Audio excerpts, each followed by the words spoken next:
Hello guys, this is S के मिश्रा और ये आपका channel Mahendra Mishra YouTube channel. Guys, हम लोग आज क्लास 10 सीबीएसई का केमिस्ट्री का लेक्चर स्टार्ट करने जा रहे हैं, जिसमें सबसे पहला जो चैप्टर है that we have picked the periodic classification of element. Periodic classification of element एक ऐसा चैप्टर है जिसका सीबीएसई बोर्ड एग्जाम्स में लगभग 5 से 6 मार्क्स का वेटेज रहता है। So this is a very easy and scoring chapters which I have picked first for you guys. Hello guys, this is SK Mishra and welcome you all in Mahendra Mishra को YouTube channel. Guys, जैसा कि मैंने आप लोगों को बताया था कि मैं फिजिक्स और केमिस्ट्री का क्लास 10th के लिए लेक्चर लेकर के आ रहा हूं। उसी सीरीज में आज हम डिस्कस करने जा रहे हैं क्लास 10th का एक मोस्ट इम्पॉर्टेंट और most easiest chapter that is periodic classification of elements. In today's video, we will see the introduction of the chapter and a quick review of the whole chapter. उसके अलावा हम आज chapter को begin करेंगे with a point कि why it is necessary to arrange the elements in the order of periodic table, और हम दूसरे शब्दों में बोल सकते हैं कि what is the need of periodic table। आखिर periodic table की जरूरत क्यों पड़ी और इसका डिस्कवरी कैसे हुआ, है ना। तो इन सारी चीजों के बारे में बात करेंगे। So let's start today's video. Guys, जैसा कि हम लोग जानते हैं कि हमने प्रीवियस ईयर क्लास 9th में पढ़ा होगा कि जो मैटर होते हैं हमारे चारों ओर, कोई भी वस्तु, मैटर क्या होता है तो एनीथिंग अराउंड अस, कोई भी चीज जो हमारे चारों ओर है, जिसे हम देख रहे हैं, टच कर रहे हैं, फील कर रहे हैं, डेट इज कॉल्ड क्या, मैटर, है ना। Whole universe is comprises of matter. तो हम यहाँ पे बात करते हैं कि जो मैटर होता है वो क्या होता है कि एलिमेंट्स से, कंपाउंड से और मिक्सचर से कहीं ना कहीं मिल करके बना होता है, ठीक है। और उसी समय at the same time we have discuss about that the periodic properties of some elements and we have seen कि particular elements contain a particular kind of atom in it. जैसे कि एक एलिमेंट है वो क्या होता है कि अपने अंदर में क्या होता है, एक पर्टिकुलर काइंड ऑफ एटम को ही कंटेन करता है। फॉर एग्जांपल अगर हम लोग बात करें कि एक हाइड्रोजन एलिमेंट है, हाइड्रोजन एक एलिमेंट है जिसका कि आप लोग जानते हैं सिंबल H होता है। दिस इज 1, डेट इज, इसको क्या बोलते हैं हम लोग, इसको बोलते हैं Z, यानी कि क्या हुआ, एटॉमिक नंबर। इसका मास क्या होता है, अगर हम बात करें कि हाइड्रोजन के पास एक क्या होता है, केवल एक प्रोटॉन होता है, तो इसका मास भी क्या हो गया, 1, और इस मास को हम लोग A से डिनोट करते हैं और इसको क्या बोलते हैं, मास नंबर। तो अगर बात किया जाए कि हाइड्रोजन एक एलिमेंट है, हाइड्रोजन क्या है, एक एलिमेंट है जिसका कि एटॉमिक नंबर क्या होता है, 1 होता है। तो इस एलिमेंट में अगर सारे एटम होंगे, अगर एटम्स का हम लोग बात करें तो इस एलिमेंट्स में जो एटम होंगे वो एटम किसके होंगे, सारे के सारे हाइड्रोजन के एटम होंगे, है ना। उसी तरीके से अगर हम बात करें ऑक्सीजन का, तो ऑक्सीजन के अंदर में जो भी एटम होगा वो किसका एटम होगा, तो ऑक्सीजन का एटम होगा।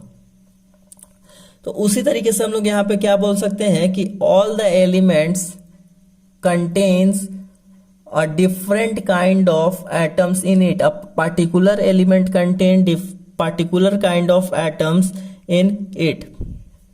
इसके बाद बात आता है कंपाउंड का, इसके बाद बात आता है कंपाउंड का। अगर हम कंपाउंड का बात करें तो कंपाउंड में क्या होता है, कंपाउंड में जो एटम्स होते हैं ये मिनिमम 2 होते हैं, मिनिमम 2 एटम्स और मोर, है ना। मिनिमम 2 एटम्स और मोर एटम से मिल करके क्या बना होता है, कंपाउंड बने होते हैं। अगर हम बात करें कंपाउंड का तो एक कंपाउंड क्या कंटेन करता है, सिमिलर एटम, सिमिलर एटम और डिफरेंट एटम, सिमिलर एटम और डिफरेंट एटम। एक कंपाउंड में क्या होता है, सिमिलर एटम भी होता है और डिफरेंट एटम भी होता है। अब बात आता है क्या कि सिमिलर एटम क्या होता है और डिफरेंट एटम क्या होता है। तो फॉर एग्जांपल अगर हम बात करें एक कंपाउंड की H2O, तो H2O क्या है, H2O एक कंपाउंड है जिसमें देखिए क्या है कि 2 एटम है, एक हाइड्रोजन के हैं और दूसरे किस चीज के हैं, ऑक्सीजन के। तो ये H2O जो है ये किस चीज से मिलकर के बना हुआ है, तो हाइड्रोजन और ऑक्सीजन। यहाँ पर दो एटम है, एक हाइड्रोजन और दूसरा ऑक्सीजन। ये क्या दोनों सिमिलर हैं? नहीं। तो बात यहाँ पे आता है क्या कि एक कंपाउंड जो होता है वो सिमिलर से भी बना होता है और डिफरेंट। अब बात यहाँ पे डिफरेंट का तो कर ली, अब सिमिलर का क्या होगा भाई? तो सिमिलर का अगर हम बात करें, जैसे कि बात किया जाए कार्बन, ठीक है, एक कार्बन एक एलिमेंट है, कार्बन एक एलिमेंट है। अगर इस कार्बन और कार्बन, दो कार्बन मिलते हैं तो मान लेते हैं कि कार्बन और कार्बन मिला तो C2 बनाया। और C2 जो होता है ये क्या होता है कि कार्बन का मॉलिक्यूल है, कार्बन का क्या है, ये मॉलिक्यूल है। और यहीं पर हम इसको बोल सकते हैं इफ कार्बन का संख्या, इफ कार्बन का नंबर बहुत ज्यादा हो जाता है तो इसी को हम लोग सिंपली बोल सकते हैं क्या कि ये कार्बन का क्या है, कंपाउंड है। ये कार्बन का क्या है, कंपाउंड है। तो इस तरीके से हम लोग बोलते हैं क्या है कि एक एलिमेंट जो होता है उसमें एटम सिमिलर काइंड के होते हैं। एक पर्टिकुलर एलिमेंट एक पर्टिकुलर काइंड ऑफ एटम को कंटेन करता है, और एक जो कंपाउंड होता है उसमें एक या एक से ज्यादा एटम्स हो सकते हैं। उसके बाद बात करें तो हम लोग यहाँ पर देखने जा रहे हैं क्या कि डिटेल्ड स्टडी करेंगे हम एलिमेंट्स का और उसके क्लासिफिकेशन का। In this chapter we will see a detailed study of elements and its classification. बच्चों, आप पीरियोडिक टेबल के विषय में, पीरियोडिक क्लासिफिकेशन के बारे में आप क्लास 11th में पढ़ेंगे, पूरा डिटेल में पढ़ना है। बट यहाँ पर हम क्या करेंगे, एक ओवरव्यू, उसका एक इंट्रोडक्शन टाइप से देखेंगे कि क्या है ना। होल चैप्टर जो कि क्लास 11th में है उसी का बस एक छोटा सा पार्ट आपको क्लास 10th में पढ़ना है। तो बात करते हैं कि लगभग 1800 साल पहले, अराउंड 18 ईयर्स अगो, हमारे पास ओनली 30 एलिमेंट्स नोन थे। ठीक है, 30 एलिमेंट्स नोन थे around 1800 years ago. Around 1800 years ago हमारे पास कितने एलिमेंट्स थे, 30 एलिमेंट। ठीक है, मगर जैसे जैसे समय बीतता गया, जैसे जैसे समय पास होता गया, तो क्या हुआ कि बहुत सारे न्यू एलिमेंट्स भी डिस्कवर्ड हुए। बहुत सारे क्या हुए, न्यू एलिमेंट्स डिस्कवर्ड होना शुरू हो गया। ठीक है, हम क्या बात किए कि अभी से 1800 ईयर्स अगो हमारे पास क्या थे, 30 एलिमेंट्स थे। But by passage of time new elements began to discovered, जो कि क्या था, एक चैलेंज क्रिएट किया। That created a challenge in front of scientist. Scientist के सामने एक चैलेंज हो गया कि भाई हम इतने सारे एलिमेंट्स को स्टडी कैसे करें। अब अगर बात किया जाए कि अभी के टाइम में आप लोग जानते होंगे कि अभी क्या है, हमारे पास टोटल 118 एलिमेंट्स डिस्कवर्ड हो चुके हैं। अगर आपको बोला जाए कि सारे 118 एलिमेंट्स का आप प्रॉपर्टीज, उसका नंबर, उसका मास, ये सारे याद कर लीजिए, तो क्या ये पॉसिबल है कि सारे इंडिविजुअल एलिमेंट्स 118 एलिमेंट का हम लोग क्या सारे के सारे प्रॉपर्टीज उसका लर्न कर पाए? नहीं। तो क्या बात आता है कि इसी चैलेंज को डील करने के लिए साइंटिस्ट ने क्या किया कि पीरियोडिक टेबल का डिस्कवरी किया। Scientist led to the foundation of periodic table to overcome such challenges, है ना। इन्हीं सारे चैलेंजेस को ओवरकम करने के लिए साइंटिस्ट ने क्या किया, पीरियोडिक टेबल डिस्कवर किया। तो बात यहाँ पे आता है कि scientist started looking for similarities among the discovered element. अब बात होता है क्या कि अगर एलिमेंट्स को याद करना है तो उनको अरेंज करना होगा, और अगर अरेंज करना होगा तो आखिर अरेंज किस बेसिस पे करें, है ना। तो साइंटिस्ट क्या किए कि साइंटिस्ट देखने लगे कि आखिर ये सारे इतने एलिमेंट जो डिस्कवर हो रहे हैं, इन सारे एलिमेंट में कुछ प्रॉपर्टीज मिलती है क्या। ठीक है, फॉर एग्जाम्पल अगर हम लोग बात करें कि हमारे पास मान लेते हैं कि बहुत सारे बुक्स रखे हुए हैं। ठीक है, बहुत सारे बुक्स इस तरीके से रखे हुए हैं। अब अगर क्या है कि पूरा बुक का, जैसे कि मान लेते हैं जैसे सब्जी बिक रहा है मार्केट में, उस तरीके से कोई आया और आकर के पूरा बुक गिराए हुए है और बुक बेच रहा है, तो क्या होगा कि इतने सारे जो ये बुक्स हैं, अगर मैं इसमें बोलूं कि कोई एक पर्टिकुलर बुक, मान लेते हैं कि एनसीईआरटी क्लास 10 साइंस के बुक निकालो, तो क्या करना होगा, सारे के सारे इस सारे के सारे इस बुक को इधर से उधर हटाना पड़ेगा, हटा करके देखना होगा कि हाँ आखिर कहाँ से कैसे ढूंढे। ठीक है, मगर एक दूसरा केस हम लोग लेते हैं, जैसे एक लाइब्रेरी है। लाइब्रेरी में क्या है कि पूरे बुक्स को अरेंज कर दिया गया है, मगर यहाँ पे बात क्या आता है कि इसमें भी क्या है कि साइंस के बुक सारे के सारे इसी में अरेंज कर दिए। इसमें एनसीईआरटी से लेकर के सारे पब्लिकेशंस वगैरह सारे कुछ इसमें अरेंज है। ठीक है, तो इसमें भी बात क्या होगा कि अगर इसमें हम ढूंढने जाएं तो हम लोगों को फिर देखना पड़ेगा, चलो साइंस तो मिल गया, मगर साइंस में फिर एनसीईआरटी का कैटेगरी ढूंढो। अब एनसीईआरटी का कैटेगरी में क्लास 10th का साइंस ढूंढना है। ठीक है, तो अगर इसको हम लोग और आसान, अगर और इजी करना चाहें तो हम लोग क्या कर सकते हैं कि एनसीईआरटी का एक कॉलम बना दिया, जिसमें कि क्या है कि केवल साइंस की बुक्स रखी हुई हैं, और इसमें केवल और केवल क्या है एनसीईआरटी की बुक रखी हुई है, क्लास 1 की एनसीईआरटी 2, 3, 4, 5 इस तरीके से। तो हम लोगों को क्या होगा, इजी होगा। ठीक है, हम लोग को क्या होगा कि हम लोगों को बुक्स फाइंड करने में इजी होगा। तो इसी तरीके से साइंटिस्ट ने क्या किया कि साइंटिस्ट ने एक कॉन्सेप्ट ढूंढा जिसको हम लोग बोलते हैं क्या, पेरियोडिक टेबल। Periodic table. अब इसमें क्या किया कि जो भी एलिमेंट्स मिले उन सारे एलिमेंट्स को इस तरीके से ग्रुप वाइज अरेंज कर दिया। अब बात यहाँ पे आता है कि जो ये फर्स्ट एलिमेंट है ना, जो ये फर्स्ट एलिमेंट है, लेट से हम फर्स्ट ग्रुप का बात करते हैं, तो फर्स्ट ग्रुप में जो एलिमेंट्स हमारा प्रेजेंट होता है वो एलिमेंट कौन सा होता है, हाइड्रोजन। हाइड्रोजन के नीचे में जो हमारा एलिमेंट है डेट इज लिथियम, सोडियम, और इस तरीके से जो सारे के सारे एलिमेंट्स हैं इन सब का जो होता है प्रॉपर्टीज, ये प्रॉपर्टीज क्या होते हैं, इन सभी का सेम होता है। इन सभी के प्रॉपर्टीज क्या होते हैं, आइडेंटिकल होते हैं।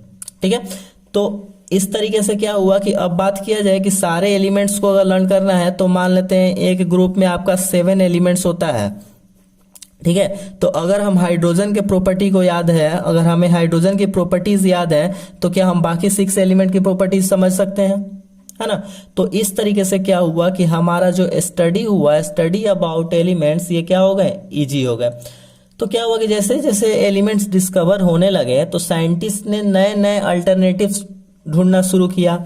उन एलिमेंट्स में सिमिलैरिटीज फाइंड की कि आखिर भाई क्या सिमिलैरिटीज है, हम उनको कैसे अरेंज कर सकते हैं।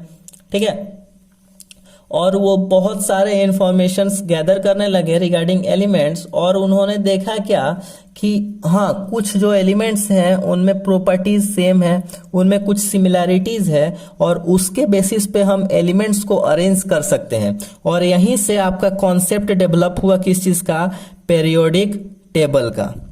ठीक है, यहीं से आपका कॉन्सेप्ट डेवलप हुआ पेरियोडिक टेबल का।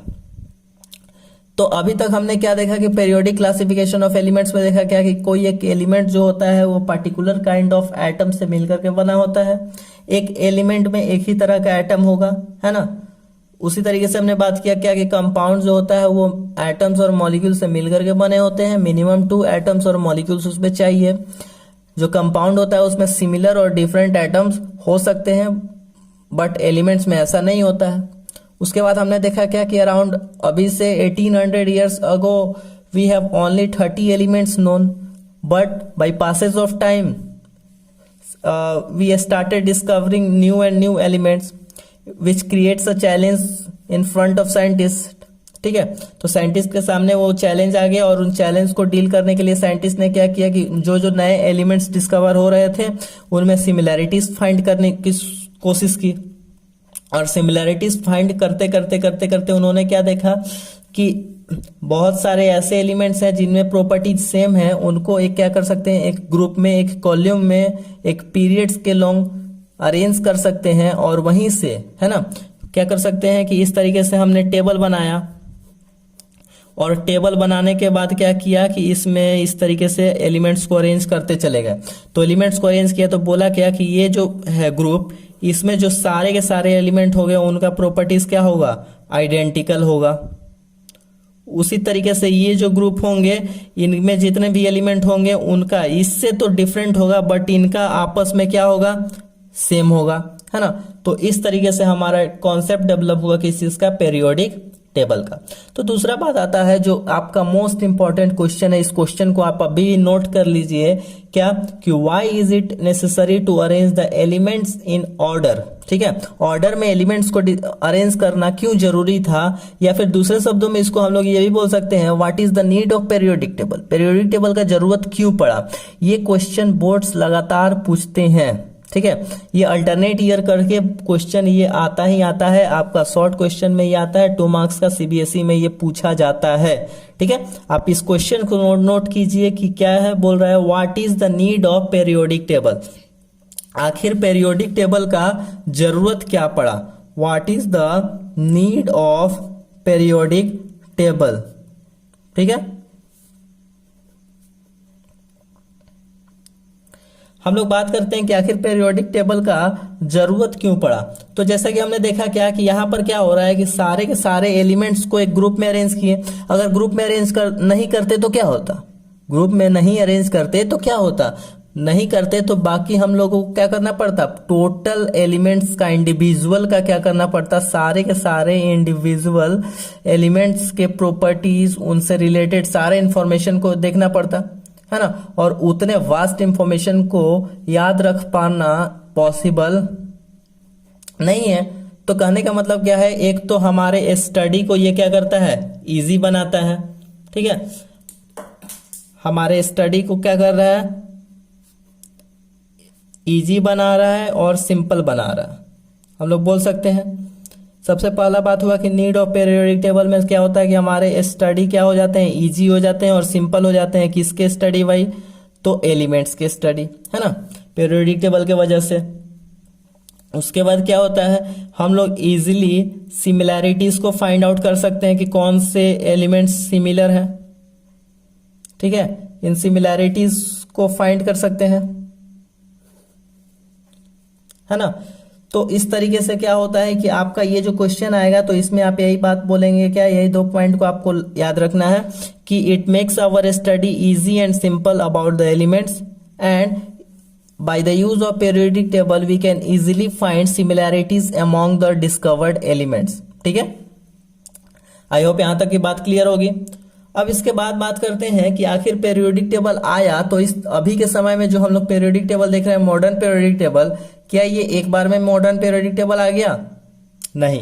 सबसे पहले क्या हुआ कि बहुत सारे साइंटिस्ट ने इस पे वर्क किया। ठीक है, बहुत सारे साइंटिस्ट ने वर्क किया, कुछ का मॉडल फेल हुआ, कुछ का सक्सेस हुआ, कुछ का कुछ समय के बाद फिर से फेल हुआ, है ना, कि कुछ ना कुछ उसमें लिमिटेशंस आ ही जाते थे।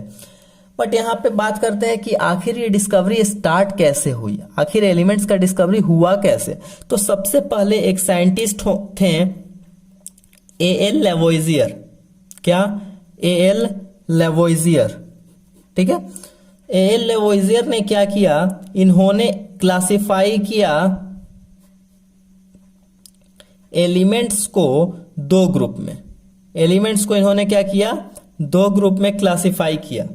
ए.एल. लेवोइजियर सबसे पहले साइंटिस्ट हुए जिन्होंने एलिमेंट्स को, जो भी एलिमेंट्स डिस्कवर्ड हो चुके थे उस टाइम पे, उसको 2 ग्रुप में क्लासिफाई किया। एक को बोला मेटल्स और दूसरे को बोला नॉन मेटल्स, एक को बोला मेटल्स और दूसरे को बोला नॉन मेटल्स। तो यहां से शुरू हुआ क्या कि हमारा पीरियोडिक टेबल का डिस्कवरी कैसे हुआ, आगे हम लोग कैसे कैसे आगे बढ़ते गए। तो ये इस पॉइंट को भी आपको मार्क करना है, आपके ऑब्जेक्टिव में क्वेश्चन आ सकते हैं कि who classified first the elements, है ना। सबसे पहली बार एलिमेंट्स को क्लासिफाई किसने किया, तो ए.एल. लेवोइजियर ने किया। किस ग्रुप में किया, तो मेटल्स एंड नॉन मेटल्स में किया। ठीक है, आई होप यहां तक की बात क्लियर होगी। ये रहा हमारा इंट्रोडक्शन पार्ट, और हम आगे वाले वीडियो में बात करेंगे डोवर्नियर्स ट्रेड के बारे में, डोवर्नियर ट्रेड्स क्या है। ठीक है, तब तक आप लोग इस इंट्रोडक्शन को अच्छे से पढ़िए। एनसीईआरटी अगर आपके पास बुक है तो आप एनसीईआरटी बुक को फॉलो कीजिए, लाइन बाय लाइन पढ़िए, है ना। मैंने पिछले लेक्चर में भी बात किया था कि आप एनसीईआरटी को लाइन बाय लाइन एक एक पॉइंट, छोटे से छोटे पॉइंट्स को नोट कीजिए, क्योंकि आपके बोर्ड पैटर्न चेंज हो चुके हैं। अब आपको ऑब्जेक्टिव क्वेश्चन पूछे जाएंगे, और ऑब्जेक्टिव क्वेश्चन के लिए क्या करना होगा, छोटे से छोटे पॉइंट्स को ध्यान में रखना होगा। सो तब तक पढ़ते रहिए, मस्त रहिए, ऑल द बेस्ट।